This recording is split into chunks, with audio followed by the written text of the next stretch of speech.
18ನೇ ಮಂತ್ರಿಮಂಡಲದಲ್ಲಿ 3ನೇ ಬಾರಿಗೆ ಕೇಂದ್ರದಲ್ಲಿ ಎನ್ಡಿಎ ಸರ್ಕಾರ ರಚನೆಯಾಗಿದೆ. ರಾಷ್ಟ್ರಪತಿ ಭವನದಲ್ಲಿ ಪ್ರಧಾನಿ ಮತ್ತು ಸಚಿವರ ಪ್ರಮಾಣ ವಚನ ಸ್ವೀಕಾರ ಮಾಡಿದರು. ಒಟ್ಟು 71 ಸಂಸದರು ಸಚಿವರಾಗಿ ಪ್ರತಿಜ್ಞಾ ವಿಧಿ ಸ್ವೀಕರಿಸಿದರು.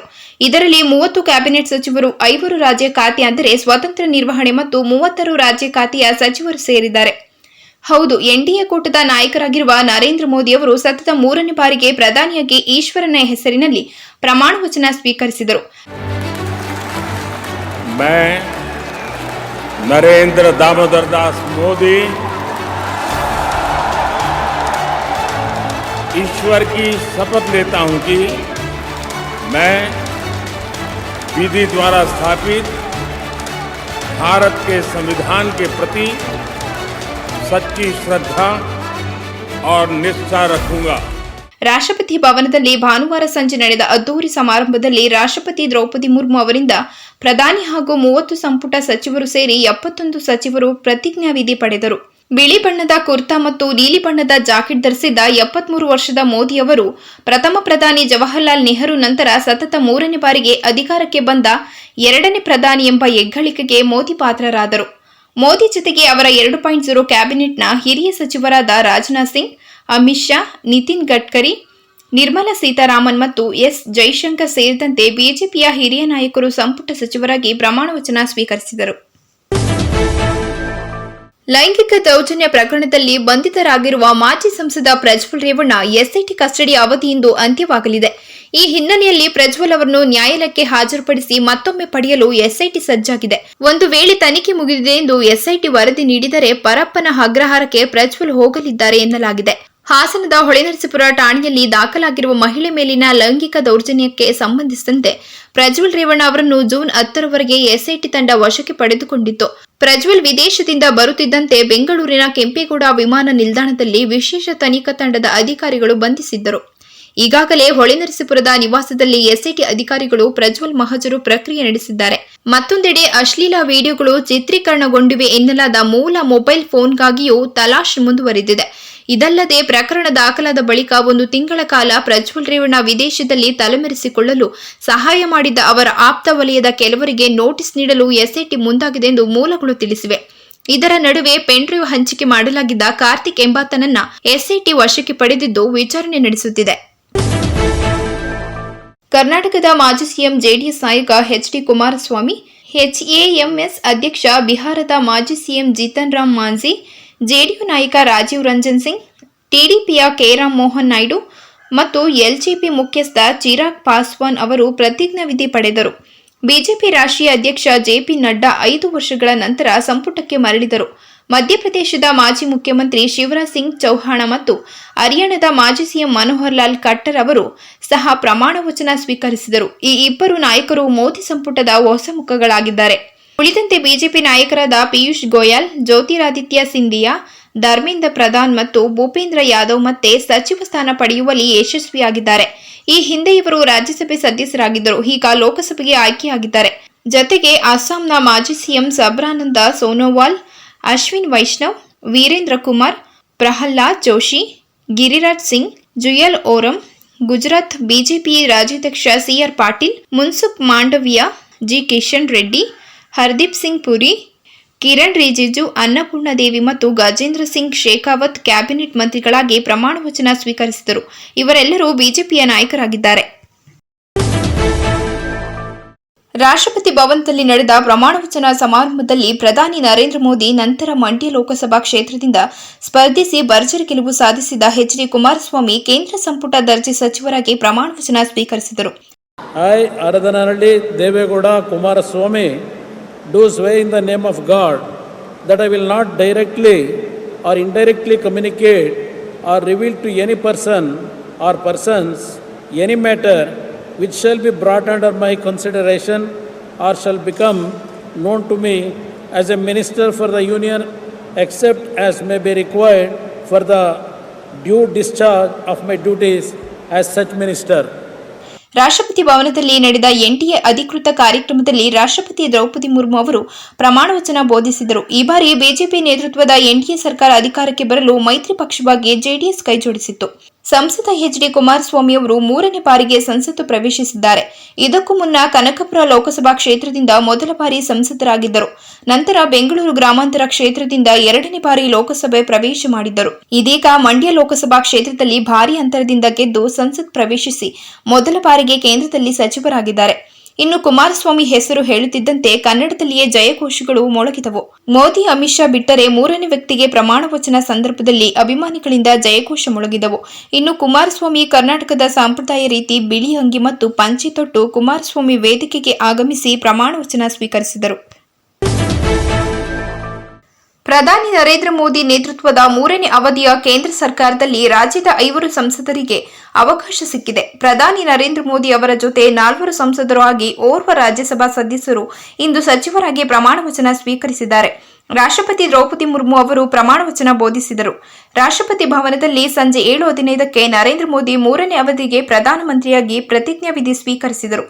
ಬಳಿಕ ಕರ್ನಾಟಕದಿಂದ 5 ಸೇರಿದಂತೆ 60ಕ್ಕೂ ಹೆಚ್ಚು ಸಂಸದರು ಸಚಿವರಾಗಿ ಪದಗ್ರಹಣ ಮಾಡಿದರು. ಎನ್ಡಿಎ ಮೈತ್ರಿ ಪಕ್ಷವಾಗಿರುವ ಜೆಡಿಎಸ್ಗೆ ಒಂದು ಸಚಿವ ಸಂಪುಟ ದರ್ಜೆ ಸ್ಥಾನ ನೀಡಲಾಗಿದೆ. ಜೆಡಿಎಸ್ ರಾಜ್ಯಾಧ್ಯಕ್ಷ ಎಚ್.ಡಿ. ಕುಮಾರಸ್ವಾಮಿ ಅವರು ಕೇಂದ್ರ ಸಚಿವರಾಗಿದ್ದಾರೆ. ಕಳೆದ ಬಾರಿ ಸಚಿವರಾಗಿದ್ದ ಪ್ರಹ್ಲಾದ್ ಜೋಶಿ ಅವರು ಪುನಃ ಮೋದಿ ಸಂಪುಟಕ್ಕೆ ಸೇರ್ಪಡೆಯಾಗಿದ್ದಾರೆ. ಕಳೆದ ಬಾರಿ ಇವರು ಸಂಸದೀಯ ಮತ್ತು ಕಲ್ಲಿದ್ದಲು ಗಣಿ ಖಾತೆ ಸಚಿವರಾಗಿ ಕಾರ್ಯನಿರ್ವಹಿಸಿದ್ದರು.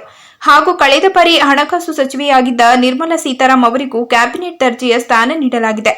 ಜೊತೆಗೆ ಶೋಭಾ ಕರಂದ್ಲಾಜೆ ಕೂಡ ಪುನಃ ಮೋದಿ ಸಂಪುಟ ಸೇರಿದ್ದಾರೆ. ಇದೇ ಮೊದಲ ಬಾರಿಗೆ ತುಮಕೂರು ಸಂಸದರಾಗಿ ಆಯ್ಕೆಯಾಗಿರುವ ವಿ ಸೋಮಣ್ಣ ಅವರು ಸಚಿವರಾಗಿ ಪ್ರಮಾಣ ವಚನ ಸ್ವೀಕರಿಸಿದರು. ईश्वर की शपथ लेती हूँ कि मैं विधि द्वारा स्थापित भारत के संविधान के प्रति सच्ची श्रद्धा और निष्ठा रखूँगी. Nirmala Sitharaman, do swear in the name of God that I will bear true faith and allegiance to the Constitution of India as by law established. Do swear in the name of God that I will bear true faith and allegiance to the Constitution of India as by law established. I, V. Somanna, do swear in the name of God that I will bear true faith and allegiance to the Constitution of India. I, Aradhananalli Devegowda Kumaraswamy, do swear in the name of God that I will not directly or indirectly communicate or reveal to any person or persons any matter which shall be brought under my consideration. ರಾಜ್ಯದ ಪ್ರಮುಖ ಪ್ರಾದೇಶಿಕ ಪಕ್ಷವಾದ JDS 2 ಬಾರಿ BJP ಜೊತೆ ಮೈತ್ರಿ ಮಾಡಿಕೊಂಡಿದ್ದು 2 ಬಾರಿಯೂ ಅಧಿಕಾರದ ರುಚಿ ನೋಡಿದೆ. ಜೆಡಿಎಸ್ ವರಿಷ್ಠ ಎಚ್.ಡಿ. ದೇವೇಗೌಡರ ಪುತ್ರ ಎಚ್.ಡಿ. ಕುಮಾರಸ್ವಾಮಿಗೆ ರಾಜಕೀಯವಾಗಿ ಬಹುದೊಡ್ಡ ಲಾಭವೇ ಆಗಿದೆ. ರಾಜ್ಯ ರಾಜಕೀಯ ಇತಿಹಾಸದಲ್ಲಿ ಮೊದಲ ಬಾರಿಗೆ ಸಮ್ಮಿಶ್ರ ಸರ್ಕಾರ ರಚನೆಯಾಗಿದ್ದು 2004ರಲ್ಲಿ ಅಂದು ಅತಿದೊಡ್ಡ ಪಕ್ಷವಾಗಿ ಬಿಜೆಪಿ ಹೊರಹೊಮ್ಮಿದ್ದರು. ಸಂಖ್ಯಾಬಲದ ಕೊರತೆಯಿಂದ ಸರ್ಕಾರ ರಚಿಸಲಾಗಿರಲಿಲ್ಲ. ಇದರ ಲಾಭ ಪಡೆದ ಕಾಂಗ್ರೆಸ್ ಜೆಡಿಎಸ್ ಜೊತೆ ಸೇರಿ ಸರ್ಕಾರ ರಚಿಸಿತು. ಮೊದಲ ಮೈತ್ರಿ ಸರ್ಕಾರದಲ್ಲಿ ಜೆಡಿಎಸ್ಗೆ ಡಿಸಿಎಂ ಸ್ಥಾನ ಸಿಕ್ಕಿತು. 2006ರಲ್ಲಿ ಮೊದಲ ಬಾರಿ ಬಿಜೆಪಿ ಸಖ್ಯ ಬೆಳೆಸಿದ್ದ ಜೆಡಿಎಸ್ಗೆ ಮುಖ್ಯಮಂತ್ರಿ ಗಾದಿ ಸಿಕ್ಕಿತು. 2024ರಲ್ಲಿ 2ನೇ ಬಾರಿಗೆ ಮತ್ತೊಮ್ಮೆ ಬಿಜೆಪಿ ಸಖ್ಯ ಬೆಳೆಸಿರುವ ಜೆಡಿಎಸ್ ಕೇವಲ 2 ಸದಸ್ಯ ಬಲ ಹೊಂದಿದ್ದರೂ ಕೇಂದ್ರ ಸಂಪುಟದಲ್ಲಿ ಸ್ಥಾನ ಗಿಟ್ಟಿಸಿಕೊಂಡಿದೆ. 2 ಬಾರಿಯೂ ಎಚ್.ಡಿ. ಕುಮಾರಸ್ವಾಮಿಗೆ ರಾಜಕೀಯವಾಗಿ ಹೆಚ್ಚಿನ ಲಾಭವಾಗಿದೆ. ಒಮ್ಮೆ ಮುಖ್ಯಮಂತ್ರಿಯಾಗಿದ್ದರೂ ಈಗ ಕೇಂದ್ರ ಸಚಿವರಾಗಿ ಪ್ರಮಾಣ ವಚನ ಸ್ವೀಕರಿಸಿದರು. ಭಾರತದ 18ನೇ ಕೇಂದ್ರ ಮಂತ್ರಿಮಂಡಲದ ಸಮ್ಮಿಶ್ರ ಸರ್ಕಾರದಲ್ಲಿ 12 ಸಚಿವರೊಂದಿಗೆ ಪ್ರಧಾನಿ ನರೇಂದ್ರ ಮೋದಿ ಇಂದು ಪ್ರಮಾಣ ವಚನ ಸ್ವೀಕರಿಸಿದರು. ಈ ಮೊದಲು ಇಂದು 30 ಸಚಿವರು ಪ್ರಮಾಣ ವಚನ ಸ್ವೀಕರಿಸಲಿದ್ದಾರೆ ಎನ್ನಲಾಗಿತ್ತು. ಆದರೆ ಆ ಸಂಖ್ಯೆಯಲ್ಲಿ ಹೆಚ್ಚಳವಾಗಿದೆ. ಅವರಲ್ಲಿ 30 ಕ್ಯಾಬಿನೆಟ್ ಮಂತ್ರಿಗಳು, 5 ಸ್ವತಂತ್ರ ಉಸ್ತುವಾರಿ ಮತ್ತು 30 ರಾಜ್ಯ ಸಚಿವರು ಸೇರಿದ್ದಾರೆ. ಮುಂಗಾರು ಶುರುವಾಗಿದೆ. ಕರ್ನಾಟಕದ ಹಲವು ಜಿಲ್ಲೆಗಳಲ್ಲಿ ಮಳೆಯಾಗುತ್ತಿದೆ. ದಕ್ಷಿಣ ಕನ್ನಡ, ಉತ್ತರ ಕನ್ನಡ, ಉಡುಪಿ, ಬೆಳಗಾವಿ, ಧಾರವಾಡ, ಗದಗ, ಕೊಪ್ಪಳ ಜಿಲ್ಲೆಗಳಲ್ಲಿ ಅತಿ ಹೆಚ್ಚು ಮಳೆ ಸುರಿಯಲಿದ್ದು ಯೆಲ್ಲೋ ಅಲರ್ಟ್ ಘೋಷಿಸಲಾಗಿದೆ.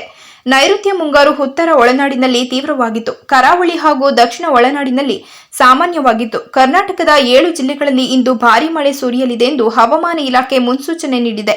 ಹಾವೇರಿ, ಶಿವಮೊಗ್ಗಕ್ಕೆ ಆರೆಂಜ್ ಅಲರ್ಟ್, ಕಲಬುರಗಿ, ರಾಯಚೂರು, ಯಾದಗಿರಿ, ದಾವಣಗೆರೆಗೆ ಯೆಲ್ಲೋ ಅಲರ್ಟ್ ಘೋಷಿಸಲಾಗಿದೆ. ಬೆಂಗಳೂರು ಗ್ರಾಮಾಂತರ, ಬೆಂಗಳೂರು ನಗರ, ಚಾಮರಾಜನಗರ, ಚಿಕ್ಕಬಳ್ಳಾಪುರ, ಚಿತ್ರದುರ್ಗ, ಹಾಸನ, ಕೊಡಗು, ಕೋಲಾರ, ಮಂಡ್ಯ, ಮೈಸೂರು, ರಾಮನಗರ, ತುಮಕೂರು, ವಿಜಯನಗರದಲ್ಲಿ ಕೂಡ ಮಳೆಯಾಗಲಿದೆ. ಗೇರುಸೊಪ್ಪ, ಕಾರವಾರ, ಕೋಟ, ಕ್ಯಾಸ್ಲಾಕ್, ಅಂಕೋಲದಲ್ಲಿ ಹೆಚ್ಚು ಮಳೆಯಾಗಲಿದೆ.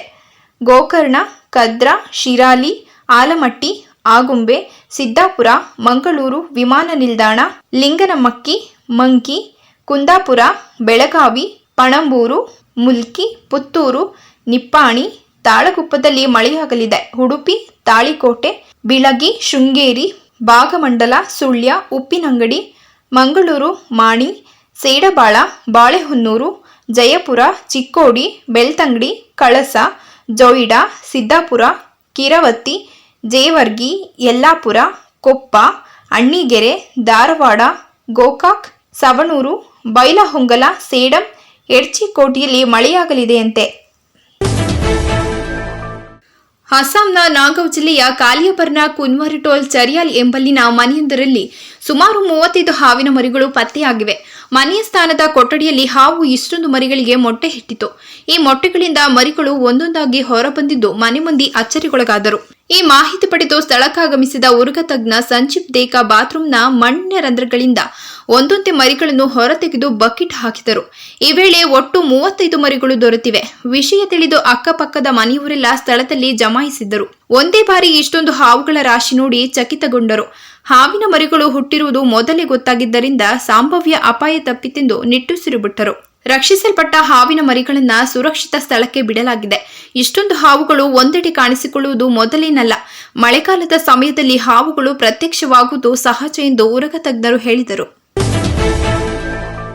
ಮೈನವಿರೇಳಿಸುವ ಗ್ರಾಮೀಣ ಸೊಗಡಿನ ಎತ್ತುಗಾಡಿ ಓಟದ ಸ್ಪರ್ಧೆಯನ್ನ ಮಂಡ್ಯದ ಮಾರಸಿಂಗನಹಳ್ಳಿ ಗ್ರಾಮದಲ್ಲಿ ಆಯೋಜಿಸಿದ್ದು, ರಾಜ್ಯದ ವಿವಿಧ ಜಿಲ್ಲೆಗಳ 70 ಜೋಡಿ ಎತ್ತುಗಳು ಗಾಡಿ ಓಟದ ಸ್ಪರ್ಧೆಯಲ್ಲಿ ಭಾಗವಹಿಸಿದವು. ಎತ್ತಿನ ಗಾಡಿ ಓಟ ನೋಡಲು ಸುತ್ತಮುತ್ತಲ ಗ್ರಾಮಗಳಿಂದ ಜನರು ಆಗಮಿಸಿದ್ದು, ಗ್ರಾಮದ ಕಾಲಭೈರೇಶ್ವರ ಯುವಕರ ಸಂಘದಿಂದ ಎತ್ತುಗಾಡಿ ಓಟದ ಸ್ಪರ್ಧೆಯನ್ನು ಆಯೋಜಿಸಲಾಗಿತ್ತು. ಗ್ರಾಮೀಣ ಕ್ರೀಡೆ ನೋಡಿ ಜನರು ಸಂಭ್ರಮಿಸುತ್ತಿದ್ದಾರೆ. ಮದ್ದೂರು ರಾಸುಗಳಿಗೂ ಮತ್ತು ರೈತನಿಗೂ ಅವಿನಾಭಾವ ಸಂಬಂಧವಿದ್ದು, ಎತ್ತಿನ ಗಾಡಿ ಓಟದ ಸ್ಪರ್ಧೆ ರೈತರಿಗೆ ಮನರಂಜನೆಯ ಜೊತೆಗೆ ಕ್ರೀಡಾ ಸ್ಫೂರ್ತಿ ನೀಡುತ್ತದೆ. ತಾಲೂಕಿನ ಮಾರಸಿಂಗನಹಳ್ಳಿ ಗ್ರಾಮದಲ್ಲಿ ರಾಜ್ಯ ಮಟ್ಟದ ಹಸುಗಳ ಹಾಗೂ ಚಿಕ್ಕಡಿ ಗಾಡಿ ಓಟದ ಸ್ಪರ್ಧೆಯನ್ನು ಏರ್ಪಡಿಸಲಾಗಿತ್ತು. ಸದಾ ಕೃಷಿ ಚಟುವಟಿಕೆಯಲ್ಲಿ ಭಾಗಿಯಾಗಿರುವ ರೈತರು ಕ್ರೀಡಾಕೂಟಗಳನ್ನು ಆಯೋಜಿಸುವ ಮೂಲಕ ರಾಸುಗಳು ಮತ್ತು ಹಾಗೂ ರೈತರ ನಡುವೆ ಬಾಂಧವ್ಯ ಹೆಚ್ಚಲು ಸಹಕಾರಿಯಾಗಲಿದೆ.